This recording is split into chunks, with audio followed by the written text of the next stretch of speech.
Welcome back to the Red Dirt Road podcast. Marshall Farnsworth here with Alex Breitenbach, and we got my dad, Chris Farnsworth, brother of KK Farnsworth, who we've had on a couple times. So we've got the other family member in here. How's it going? I'm good. Glad to be here.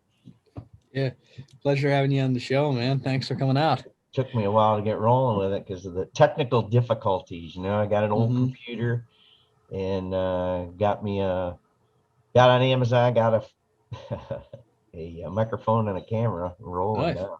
Nice. Well, it's good to finally have you out here. Yeah, I know, right? It's a good time. Love Brooks Dunn. My dad is a big country music fan and definitely was a big Brooks and Dunn fan, which is what we this podcast is all about. My favorite country artist, and so I kind of started listening to them partially from my dad. He's got some other country artists that he really likes.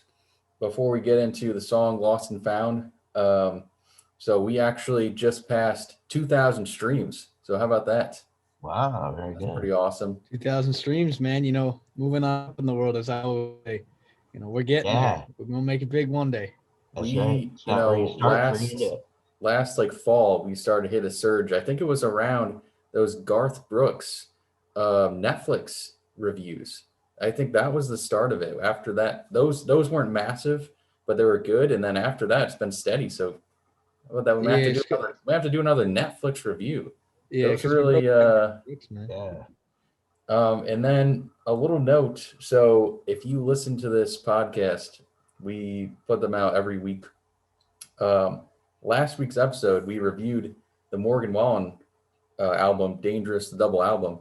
And if you are wondering how you are not getting it, how you're not listening to it, so it was our first Spotify exclusive podcast, which is going to be, it's only available on Spotify and Anchor, because Anchor's like owned by Spotify, and the music is incorporated in the podcast. And I published it. It was approved.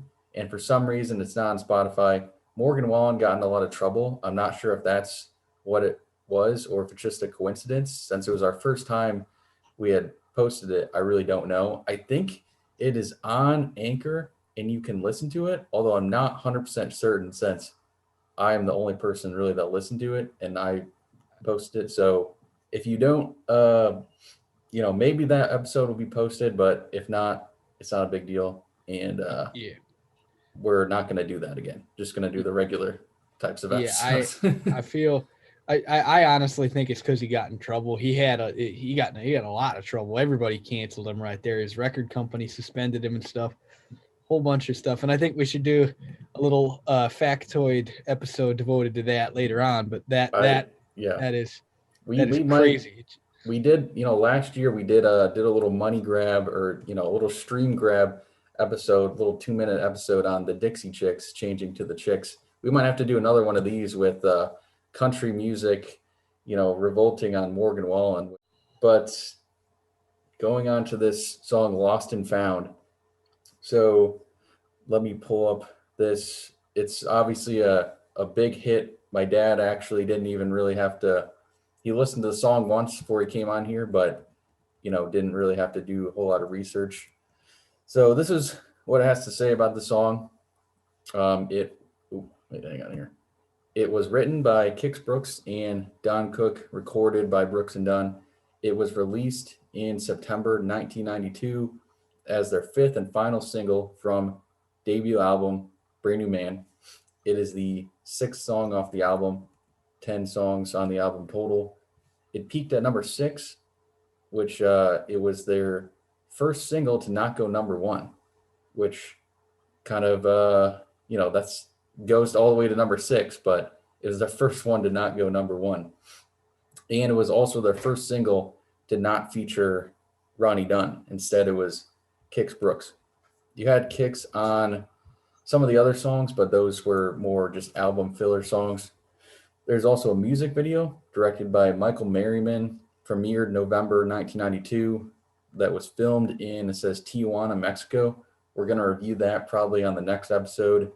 And I think Michael Merriman, I think he might have directed their other music videos as well. The name sounds familiar. And then, oh, also there's a reboot version, 2019, off that album with Tyler Booth.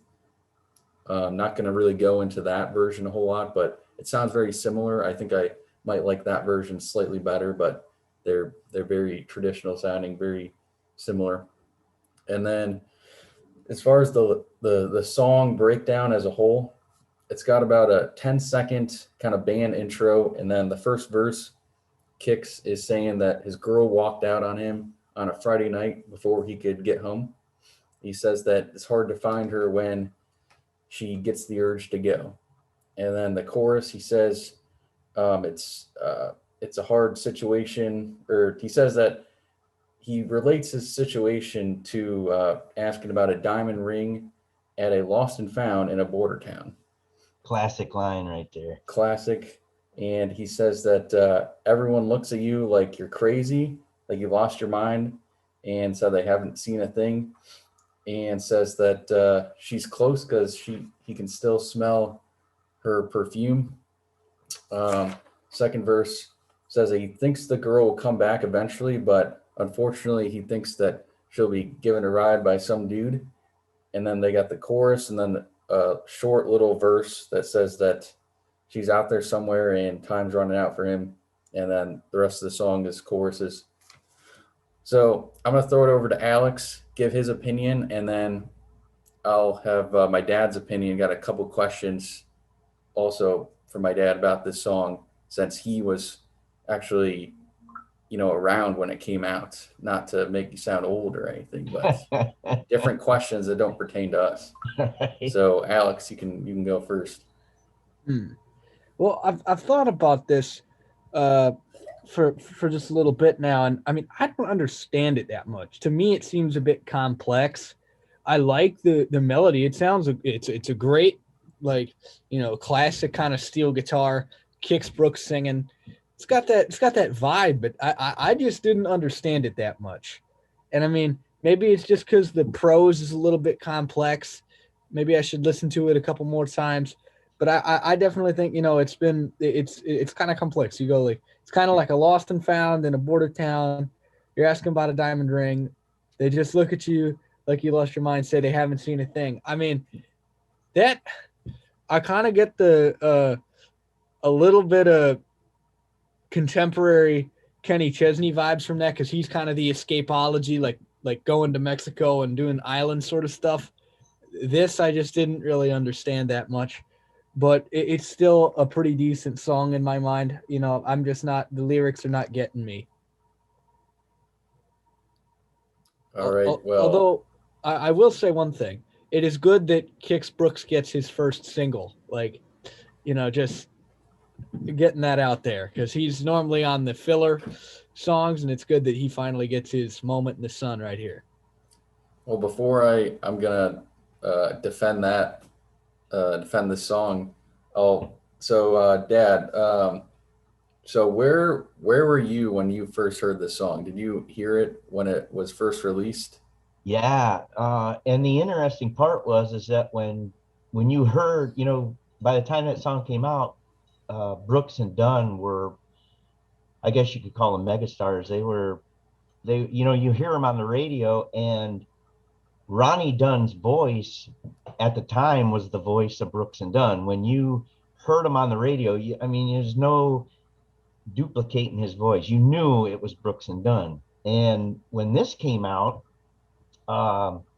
it was a bit confusing because, wow, the other guy sings, and but I personally love the song.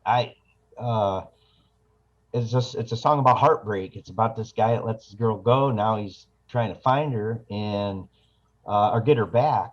So I love the innuendo about the border town. The border town being, I would believe, probably bordering, Texas and Mexico. Let's say they're trying to cross the line and to find his girl. And when you go to a border town trying to find a diamond ring, they're not gonna. You're looking for this girl that you're probably not gonna see again. That's why they kind of, that innuendo of That's a good point. yeah, there. they just look at you like you've lost your mind. So it's yeah, a classic love song. And I once I realized that Brooks was the singer, hey, this is Brooks and Dunn. It kind of made him there was that him being able to sing and not just play guitar, but he was a great songwriter, and of course Ronnie Dunn is too. But it actually, trying to pick a favorite song of Brooks and Dunn is very tough. It's almost, that's hard to do. You almost got to limit it to what 10 songs are my favorite. This is one of my favorite songs. It just I like it. I can sit there and listen to it all, And I thought it was kind of cool that um, Ronnie Dunn shared the spotlight with, he could have just said, I'm singing everything, but no, they allow him to sing. Um, Probably technically, if you looked at it from the standpoint, he may not be the greatest vocalist in the world, but this song fits his voice as far as I'm concerned. I've often thought about if Ronnie Dunn had sang the song, could it have been a better song? I don't know. I don't think it could have. I think it was perfect. He needed to sing that song. That's just the way I feel about it, and it showed how much talent was in that, if you comparing to other bands that have multiple singers, the Eagles, the Beatles. Um, Not putting them, I'm just saying they got multiple singers in the songs. Fleetwood Mac would be another one. You have multiple singers. So that was the first time that we heard that. I also want to say something. I don't know if maybe you guys touched base on it before, but this is a true story. When Brooks and Dunn first came out, um, Garth Brooks had already been, he kind of like became this mega star. There was a girl by the name of Holly Dunn who, unfortunately, I believe she just passed away, but she had a song called Daddy's Hands. So when we were listening to the radio, back then there wasn't, you didn't have Facebook. There, to my understanding, there wasn't YouTube. This was, you got your information from the radio stations or the monthly magazines. Yeah. You'd go into Drug Mart, you'd be flipping through the magazines, find out who's who, what they looked like. You'd buy the album to see who it was. And I remember listening to the Cleveland radio, and it was probably WGAR at the time. There was a new band called Brooks and Dunn, and the DJ made reference to, he honestly had thought it was Garth Brooks and Holly Dunn. He kind of made a joke about it. He says, and then he realized it wasn't Garth Brooks and Holly Dunn. It was two guys named Brooks and Dunn. And of course, they turned out, to me, they were instrumental in the movement of with the boot scoop boogie, the line dancing. Yeah. Which I'm not a line dancer, so I say I'm out of line dancing. But yeah, they kind of took country music in a whole new direction, and to me opened it up for a lot of listeners, kind of the same way Garth Brooks had done. But yeah, so that's kind of my story on that. I love the song. I can sit there and jam to it. It's just a song of heartbreak. Here's a guy that really wants his woman back, and very well written. Yeah. Yeah, I think it's a decent. Yeah. I, definitely am more on the side of my dad here than Alex. Alex, I think you are you are so far off on this song, my man. You could not be further off. Okay. Let me just. But you have to remember, Marshall, it is an opinion. He's. I gave you a little bit of credit with the Neon Moon take. He did not like Neon Moon at all, and I did say, well, the music does not, the songwriting's great, the singing's great. The music is a little bit not quite as good. I would say it's a little bit different than the other ones. This one, though, I have no defense for what you are saying. This is a fantastic song. It's Kix Brooks' signature song. He's actually in a bunch of songs, but this is, if you listen to like all the albums, but this is his signature one. It's his best song. It's, his most recognizable song where he's the lead man, and he wrote the song with Don Cook. So Ronnie's really not part of it.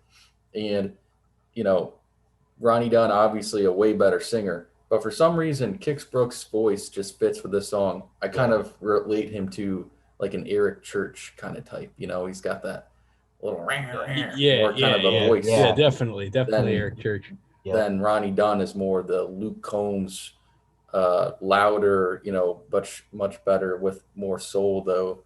Yeah, And Yeah. I don't know how this song will Incredible stack vocalist. up against the heavy hitters in this album. Obviously, this is one of the best country albums ever. I mean, it's got, the first, what was it? I think the first four singles went number one, and then this one went number six.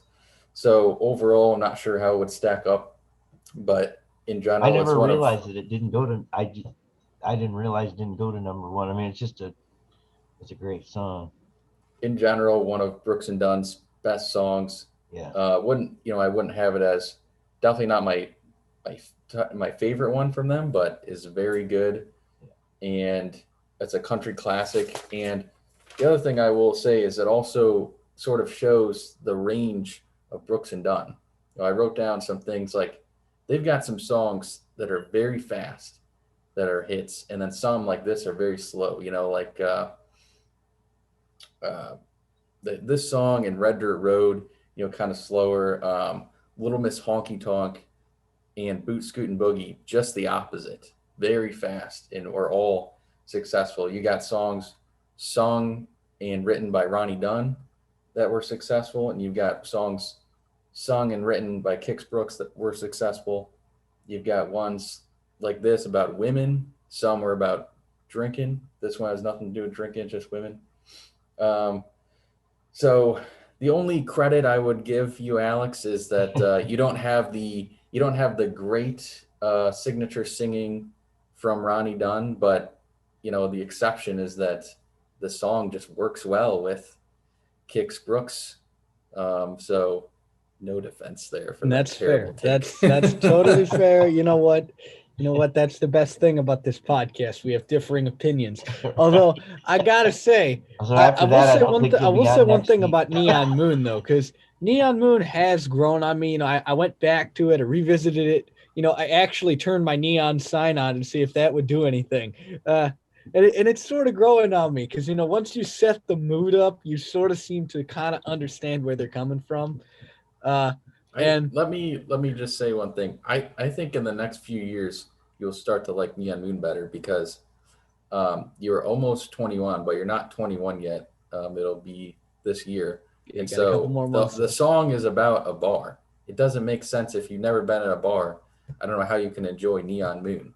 It's literally Yeah. about drinking at a No, bar. So no, that's fair. you can't do that.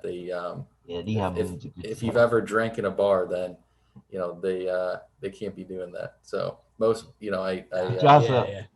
yeah, you got to kind of remember though. I know it's because I have songs that I just don't that other people are really into, and I don't quite understand them. But yeah, so I respect Alex's opinion. I disagree with it, but yeah, and sometimes That's good. with every song, especially this being a heartbreak song, kind so to speak, um, doesn't if you can relate to a song, it really makes it much more important because I can still hear a song on the radio. Just the other day I was driving home and I heard a song about back when I was in high school and first love of my life broke up. I mean, literally it's like, dang, I don't know if I can listen to this. It still bothers me. But and other times, it's upbeat. It's like songs that you're like, wow, I remember, you know, uh, having a really good time. yeah. And so, yeah, The other thing that's I where I will think they say, wrote a lot of songs that relate to so many different people. Not everybody can relate to everything, but at the same time, yeah, they relate to um, a lot of people. the last thing I'll say is that when Dad, when he said that line is a classic line because that's what makes songwriting so great is if you're Yeah, specific. If you're not very specific, it is more broad and can appeal to more people, but yeah, it's not very good songwriting. So saying that it's a lost and found in a border town asking about a diamond ring, that's a very unique thing, very Yeah, no one else would have really thought about that. right. So It's it paints a it's so picture. poetic. You can completely understand that. They just look at you like you're nuts. Yeah, there Yeah. ain't no diamond ring here. Yeah, you can I've never been to a lost and found or I've never been to a border town in general as far as bordering Yeah, another country, I don't think.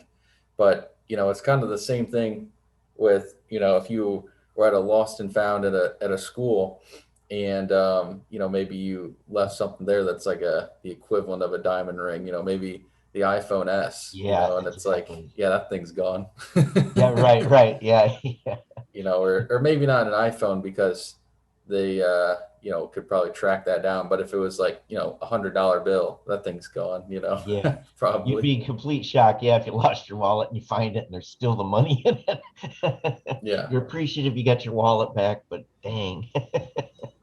Yeah, so Well, that is going to be a wrap for this episode, and we will get into the music video. I'm interested to see. I've seen it before, but I don't really remember what it's like. So we'll do that, and might have to have my dad on here some other time, maybe the next album or something like that. So yeah. thanks for coming on. Thanks for having me. I had a good time. It's good discussing this. It's a good time. All Like right, it. we will see you guys next time. See you around. Yeah.